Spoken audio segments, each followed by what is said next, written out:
Hi అండి. ఈరోజు మనము మంచి యమ్మీ యమ్మీ ఫుడ్ వ్లాగ్ అయితే చూసేద్దామండి. బ్రేక్ఫాస్ట్‌కి అయితే మసాలా ఎగ్ దోస అండి అద్దరిపోయిందనమాట. దీనిపైన పొటాటో కర్రీ వేస్ట్ చేస్తాము. ఒక్క దోస తింటే చాలు ఫుల్ కడుపు నిండిపోతుంది. ఇది బ్రేక్ఫాస్ట్ కింద ఇలాగ దోస అయితే ప్రిపేర్ చేశాను. నెక్స్ట్ లంచ్‌లోకి అయితే చామదుంపలు, కోడిగుడ్లు, ములక్కాడ, ఎండురేలు ఫ్లేవర్తో అద్దరిపోతుందండి.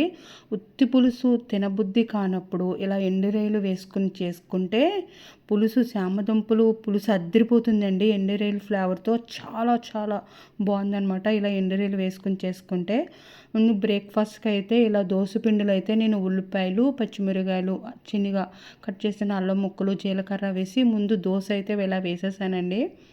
ఇలా దోశ వేసేసిన తర్వాత బాగా రోస్ట్ అవ్వాలన్నమాట దోశ.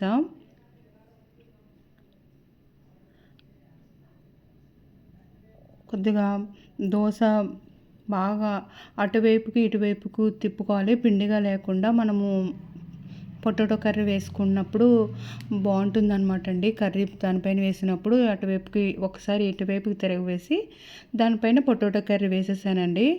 ఇలాగ ఈ పొటాటో కర్రీ చాలా ఈజీగా రెడీ చేసేసుకోవచ్చు.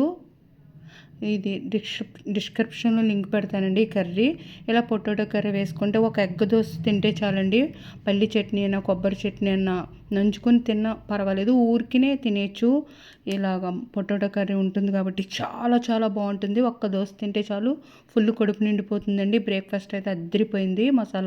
ఎగ్ మసాలా దోశ సూపర్ ఉంది పొటాటో కర్రీతో. కర్రీలోకి ఇప్పుడు చూసేద్దాము కర్రీ తయారీ విధానము.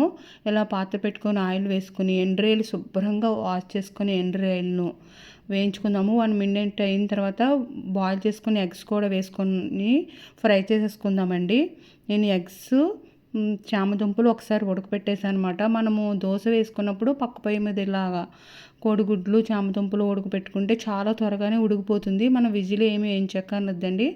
దోశలు వేసుకునే లోపల మనకు చామదుంపలు, కోడిగుడ్లు చాలా ఈజీగా ఉడికిపోతుంది. చాలా చాలా ఈజీ అండి. చామదుంపలు ఉడకడం ఒకటే లేటు, చాలా ఈజీగా అయిపోతుంది. ఎండ్రాయిలు, కోడిగుడ్లు వేయించుకుని తీసుకున్న తర్వాత 2 మీడియం సైజు ఆనియన్స్ కట్ చేసుకున్న ఇవి వేసానండి. పచ్చిమిరపకాయ చిలుకలు వేయించుకున్న తర్వాత ఉల్లిపాయ కూడా సాఫ్ట్గా ఉప్పు వేసుకొని సాఫ్ట్గా మగ్గించుకున్న తర్వాత 2 టమాటాలు కూడా వేసానండి. టమాటా పులుపు, చింతపండు పులుపుతో చామదుంపల పులుసు అద్దరిపోతుందనమాట. టమాటాలతో పాటు ములక్కాడలు కూడా వేసాను. ఇలా ములక్కాడలు ఆయిల్లో మగ్గితే పచ్చిగా లేకుండా త్వరగా వాసన లేకుండా త్వరగా కూడా ఉడికిపోతుంది అనమాట. ఇలా టమాటా ములక్కాడ కూడా ఆయిల్లో మగ్గించుకున్న తర్వాత మనం తినే కారాన్ని బట్టి వేసుకుందాము. పసుపు నేను అయితే 1.5 స్పూన్ కారం వేసానండి. పులుపుకి కొంచెము కారం ఎక్కువే పడుతుంది. ఇప్పుడు కారము, పసుపు వేసుకుని కలుపుకున్న తర్వాత నిమ్మకాయ సైజు చింతపండు నానబెట్టింది ఒక కప్పు వాటర్ వేసేసి కలిపేసుకొని ఇప్పుడు మనము వేయించి పక్కన పెట్టుకున్న ఎండురేలు, కోడిగుడ్లు కూడా వేసేసుకుందాము.